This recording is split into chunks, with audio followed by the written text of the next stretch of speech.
Welcome back to another episode of The Truth Behind the Face. Today we're going to be talking about the government using a illegal drug for mind control to further their agenda.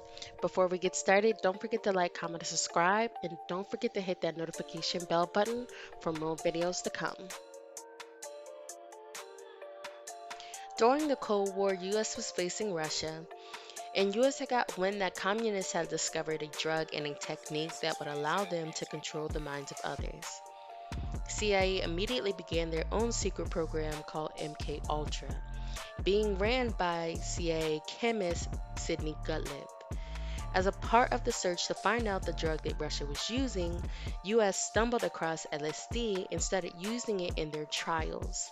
Sidney Gottlieb also started using military methods, finding that it was more effective together, combined. The CIA then arranged to pay $240,000 to buy the world's supply of LSD, and then MK Ultra officially started.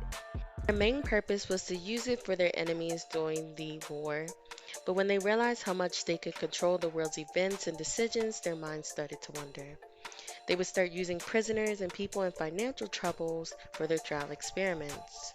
There was one participant, Esther Schreier, that had entered a mental hospital after recently suffering a loss. Immediately after being submitted into the hospital, she went 30 days into a sleep room where she was placed in a drug induced coma and rose only for her meals and bathroom breaks per day. She lost 30 pounds and couldn't even stand because she was too weak. Esther also underwent a trial called depattering, meaning breaking down the mind to a childlike state with the help of drugs and shock therapy that would allow them to start from a clean slate. After they began reprogramming, which meant playing recording messages for up to 20 hours a day, whether they were awake or asleep. On March 12, 1960, her medical records stated that she was considered completely depatterned and she was mute and had trouble sleeping.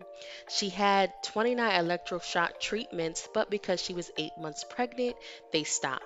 Esther's baby Lloyd was born, but because she couldn't remember basic life functions, her husband hired a nurse to assist.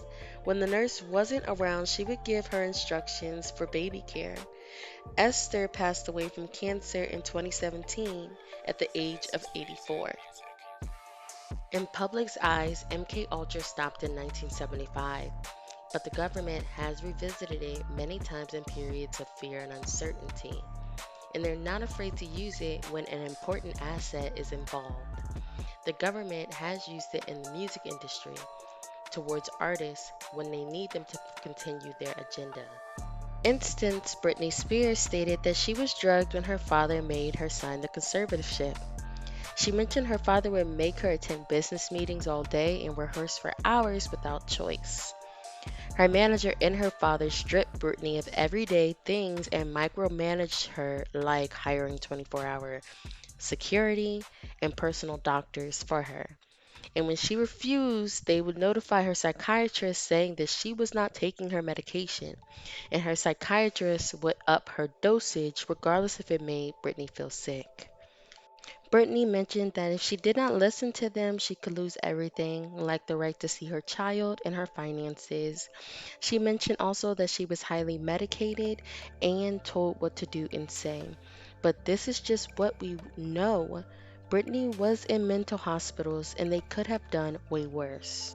Just like Triple X Tentacion speaking on live about music industry using certain frequencies to control your mind. They continue to control the people's state of mind by monitoring what you watch and hear and pre-programming it in people's mind to make sure when it happens, people are desensitized for the New World Order.